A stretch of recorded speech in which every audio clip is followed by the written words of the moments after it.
Reach for the sky, boy.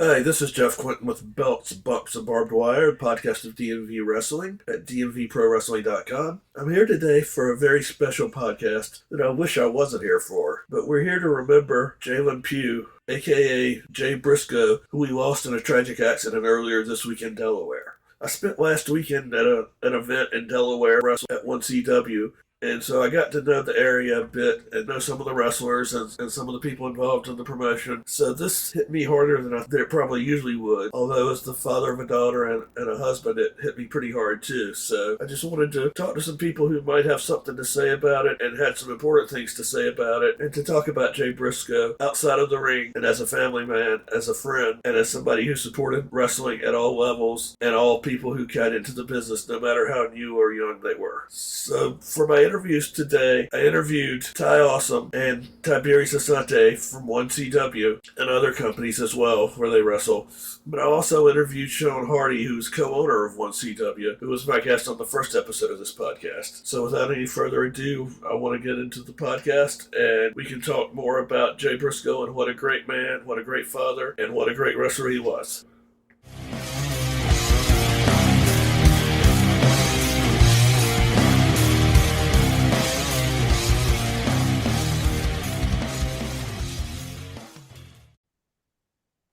And I wanted to bring in two guests today who could talk to us about the kind of man and the kind of wrestler and the kind of person that Jay Briscoe, or Jamin Pugh, really was, considering the tragedy that happened this week. I want to thank them for both joining us so soon after the events of this week. And I know it's tough for everybody involved and everybody who knew him and everybody who's friends with him or family. Just want to keep everybody in our prayers as we move forward.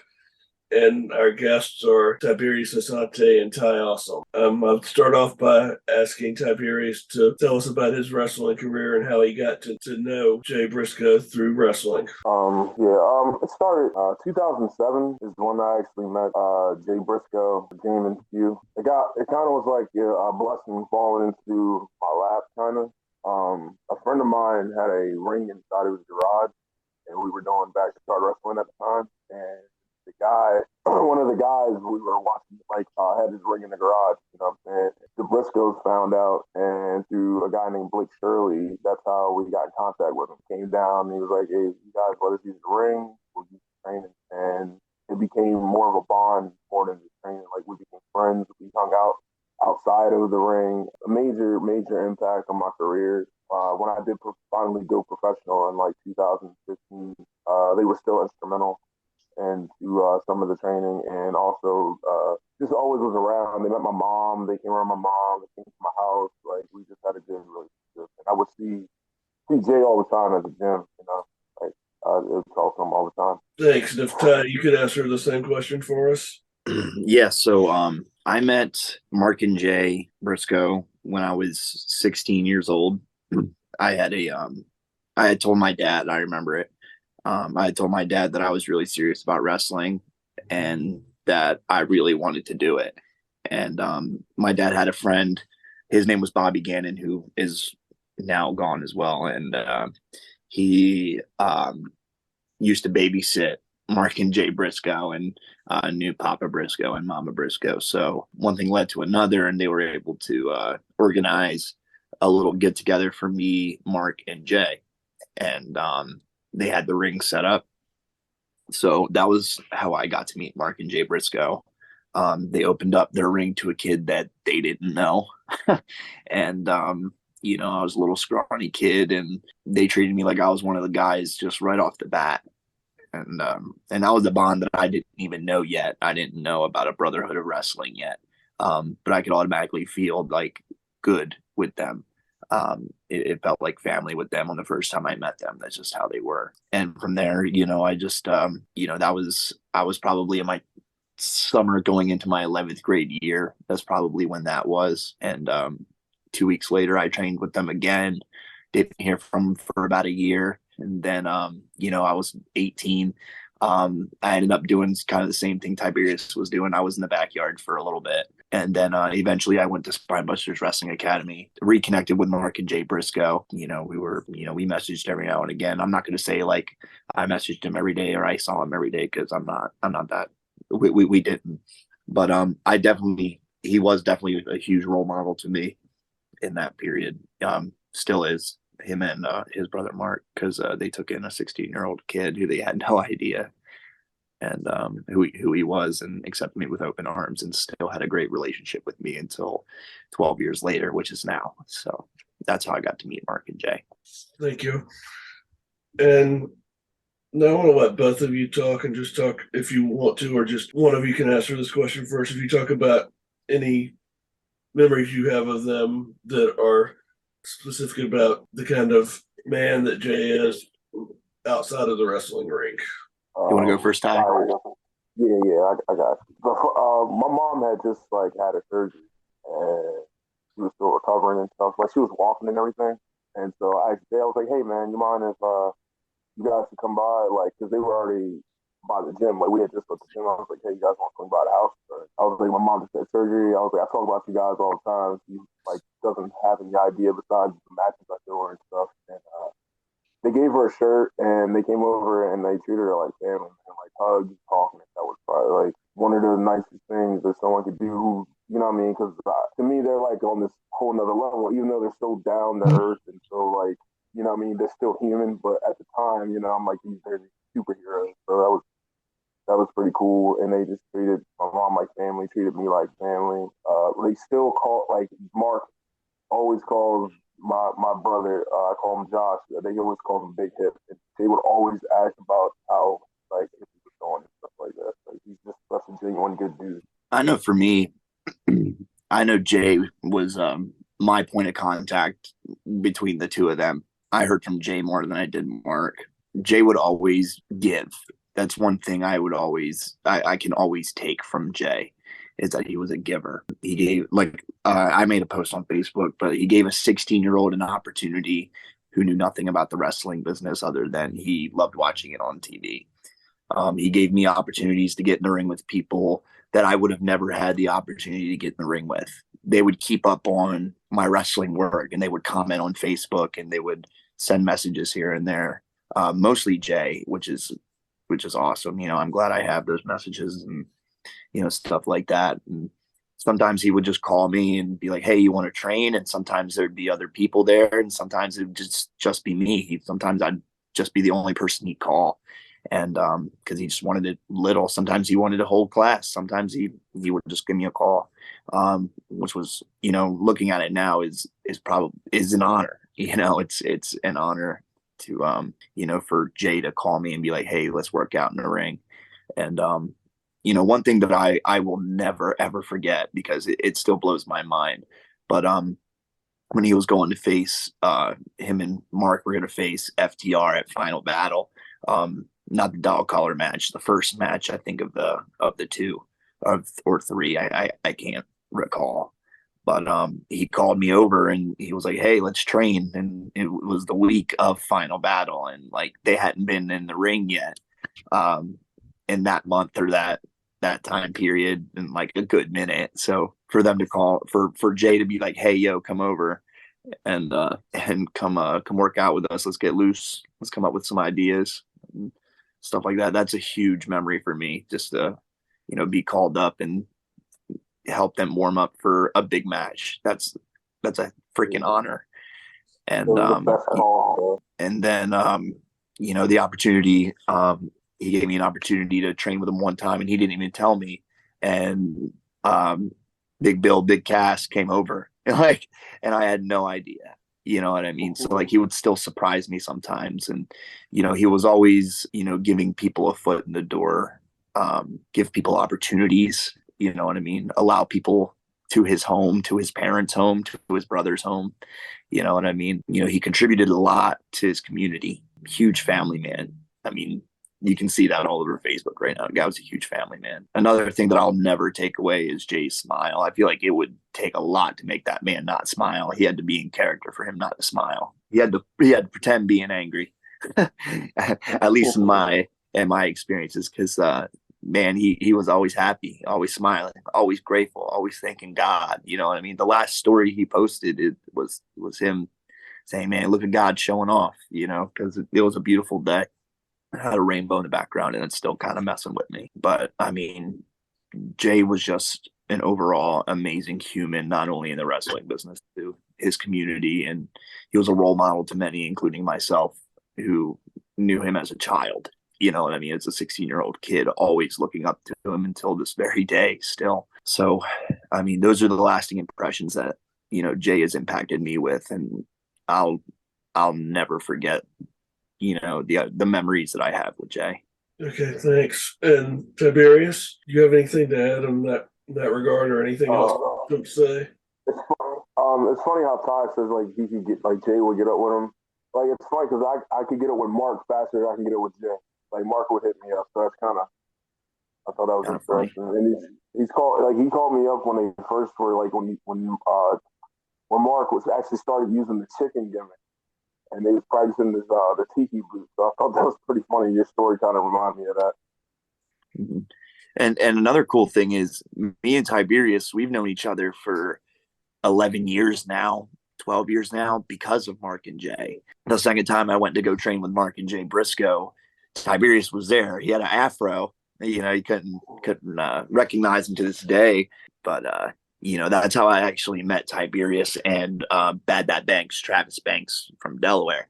You know, those were my first time meeting them. And then later on, when I went to further my training, I ran back into these guys. So it was like a homecoming. It's like amazing. Another thing I want to say is I want to thank Tiberius because he made a big point to get a picture with Jay Briscoe when he came to the 1CW event for the Hall of Fame for another fallen hero on the Delaware scene, Kevin Birmingham. Jay showed up for that, you know, which shows how selfless of a person he is. But he showed up for that. And he showed up for the Hall of Fame. So we got to see him twice. I think the first time we actually missed him. And the second time we actually were able to be like, hey, let's get this picture. And that's the picture of the four of us, me, you, Trey, and Jay. And, you know, it's the Sandy Fork Boys. You know what I mean? That's what we kept saying, Sandy Fork Boys, because it all began there. That's where the roots were, or the plant was seeded. You know what I mean? When I was in the ring with the Briscoes, I knew that I wanted to be a professional wrestler, hands down. So, but yeah, I want to thank you for that, Ty. I'm very grateful that we all have that picture, and like I have that picture of me, you, Trey, Mark, and Jay in the ring with them two locking up, and all of us just watching how they're doing it. And then we have that picture of us four. I wish Chicken was in the photo too, but you know, I'm just grateful that we have that with Jay. And I thank you so much for, you know, making that a point, because I appreciate photos so much more now. Like they're important. You know, we were in training yesterday. You heard me go into it. You know, these photos are important. Memories are important because we're not here forever. So time is not on our side, and we're only limited a certain amount of time. So we got to cherish the ones that we're here with. If photos is the way to do it, the photos is the way we're going to do it. Cherish those moments, because I know I cherish that photo, man. Yeah, I agree with you on that about photos. And I agree with what Ty just said about I used to not be into photos so much, and now that I'm a dad and husband and I have a 10-year-old daughter, and I just take pictures all the time now that I would have never thought of taking before. I think that's a great job that both of you have done with this interview. And I want to thank you both for it. And if you both would want to close with one thing that you want to say about Jay that you think everybody should know about him, regardless of anything else that you've said, and we'll close with that. I just want people to remember that Jay was an incredible human being, not only inside the ring, but outside of the ring. I mean, the kids of Laurel looked up to him. He was the coach. Like, it's just so much love, so much that he did, so much. Like, it's just indescribable. For me, Jay Briscoe and Mark Briscoe are the epitome of Delaware wrestling. They made a small town kid from Salisbury believe in a small town family from Delaware. And that's a story that I can relate to. A small town family, hero person trying to make it to the big time. And Jay proved that it can happen. Mark proved that it could happen, making me believe even more that we could do this. Jay was an active member in his community. He was a loving father. He loved his kids more than anything else. He was a loving husband. Right now, I think big prayers are needed for Ashley and the two daughters right now. I think that's the most important thing that Jay would want right now. I hate to speak for Jay, but I honestly think that that's what Jay would be more worried about right now, are his two kids and his wife and his brother and his family. So just keep prayers, up for them, because they're hurting too. The hurt's not over, and that's what is the really tough part, is the hurt's not over yet. And there's a family still mourning right now, on both sides of everything. So, but what I want people to remember Jay Briscoe as is a role model. You know what I mean? Somebody who went out, became this celebrity professional wrestler, but he never left his small town roots. Never once. He was active in his communities, the school, and the people around it, the wrestling community. He was a giver. And I think that's the biggest thing about Jay, was he would give, and he loved his family very much.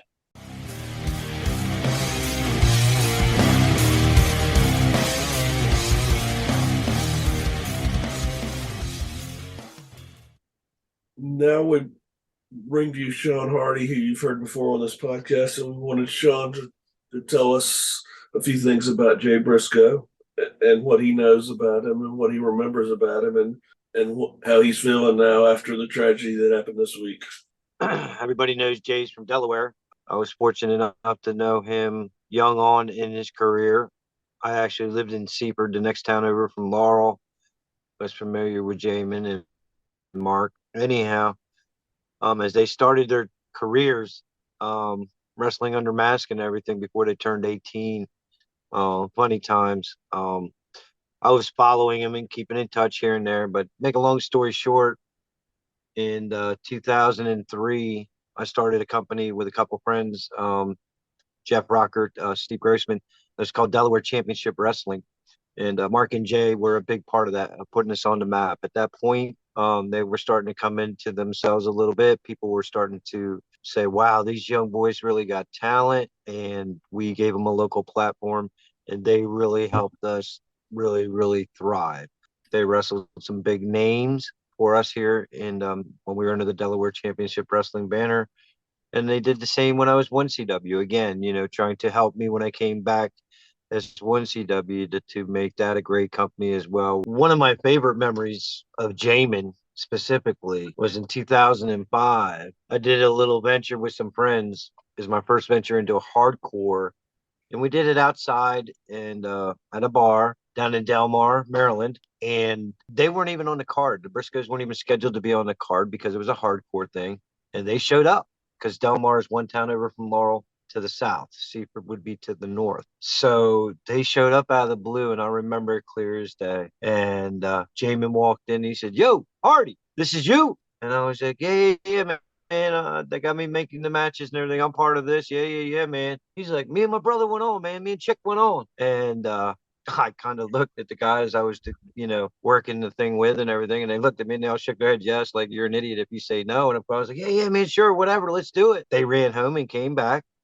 And later that day, put on one of the most brutal matches I think I've ever seen two brothers put on. Quite a thing. Look it up. Briscoe versus Briscoe, HCW. Great stuff. But great memories with Jay. We had some great times. I remember another show in Smyrna, Delaware. We had over 700 some fans. It was like sleet and snow, and Jerry the King Lawler was there, and the Briscoes. Them boys were wrestling D-Line, which D-Line is Marcello, one of the owners of CCW, and his partner at the time, who were champions at the time, and they just tore down the house. It went down as probably one of the best matches in 1CW history. Just unbelievable. And at this point, these fellas have been to ROH and back and everywhere, Japan and everywhere. And for them to come back and wanting to help us, and two, be able to put on a 5-star match like they were in the ring with FTR, with some local independent people, showed me the true passion of what Mark and Jay, really stand for. So I have so many fun stories I could go on, I think the things that register the most is, the fact that he was willing to give back, always willing to give back, always willing to open the doors and train.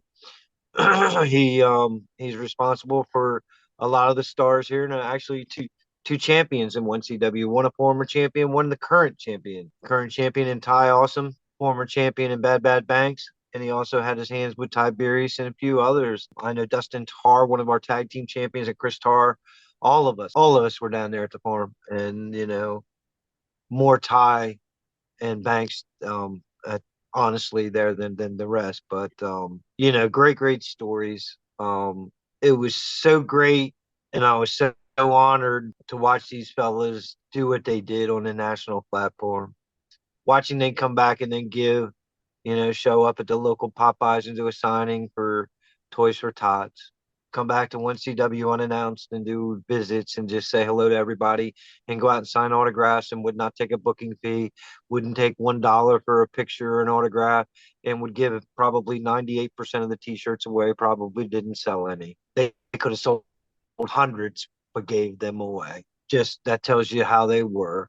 But honestly, I think one conversation that sticks out the most is when Mark and Jay were getting ready to get inducted into the 1CW Hall of Fame. Mark couldn't make it. Mark had obligations with the family. We understood that. Jay was there, excited to represent both of them. Jay and I had an opportunity to talk and kind of, rehash back on, wow, man, how far we've come. And he's like, Hardy, I'm so proud of you. And I'm like, oh, man, I'm so proud of you. We got to just going on. And, one of the things he said to me was, he's like, I'm so honored the fact that, one of the companies that I started here with locally in Delaware, where I'm from, remembers me and remembers what I did. And I looked at him and I said, you got to be kidding me, dude, right? I mean, come on, dude. You've been on a national platform. You've been in Korakuen Hall in Japan in front of 30,000 or whatever. And you walk out in the back of your jacket, it says Sandy Fort, Delaware. Everywhere you've gone, you've done nothing but promote the state of Delaware. And you think Delaware's going to forget you? I'll make sure. I know for our students, for our fans, for our causes. Everything we do is for a cause. We do things as fundraisers. These fellas did so much to help out. Again, privileged to be in that position. And the fact that, when I said that to Jay, he kind of looked at me and smiled and he gave me that hug. And he said, sometimes there's no place you'd rather be than home. And I looked at him and hugged him and I said, you're always home. You'll always be a Hall of Famer. So to know that we kind of, he started his career before me, but I broke into the business kind of working with him. And he kind of guided me with his experience through the ROH and everything. I'm honored. I'm just so honored. I'm hurt. He was one of the best family people I know. He always cared about his wife and children, first and foremost, and his brother, his dad, his mother, everybody. When we did something, the family was always there. They were always there. They came out strong to support everybody. And that's what they stood for. So I got a lot of great things to say about Jay, but one of the things that I want people to remember is he was all about Delaware. He was all about his community. He was a couple miles right outside Laurel or within the limits, I'm not sure. He was all that we're taught in this business to give back. And a lot of people forget that he never did. So the golden rule, never forget where you came from and always give back. I think Jamin has laid down one fine example for everybody in Delaware to follow. Anybody that ever mentions Delaware wrestling has to mention Jay Briscoe. Reach for the sky, boy.